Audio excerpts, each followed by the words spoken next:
what's up guys? This is RJ Ricky Abagat. Welcome back again to my YouTube channel. For,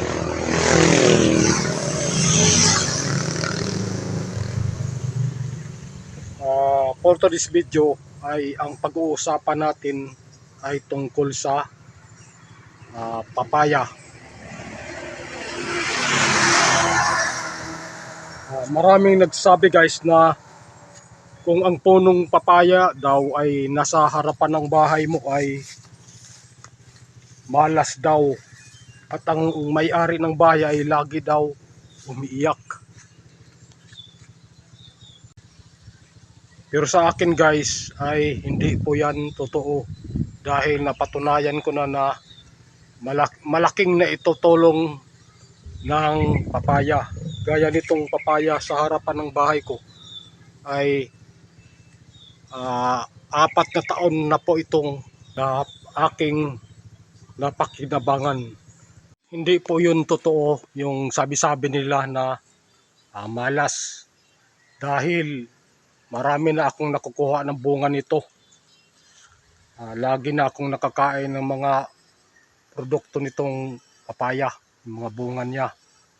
Mahinog man, yung hilaw, ginagawa kong gulay at sara.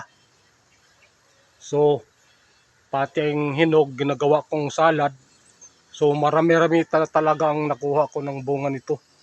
So, hindi talaga yung totoo yung sinasabi nila na malas. Kung magkakatay ako ng manok,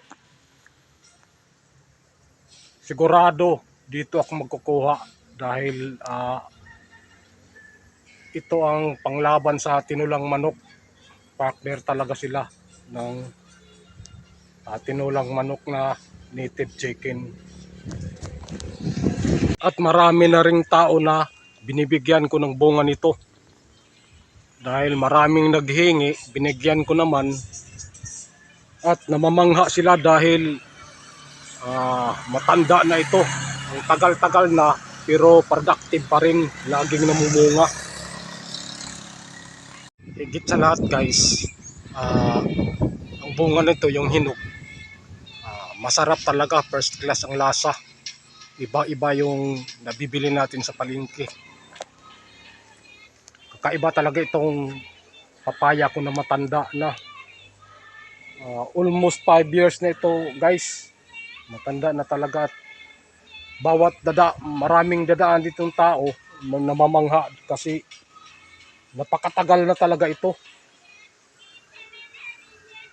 Walang kupas ang mga bunga.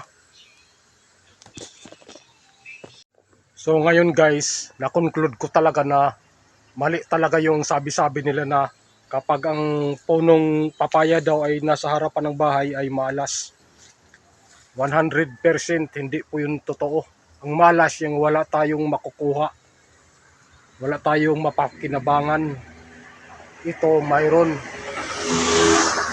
mayroong papel ito sa mga tao at sa kalikasan.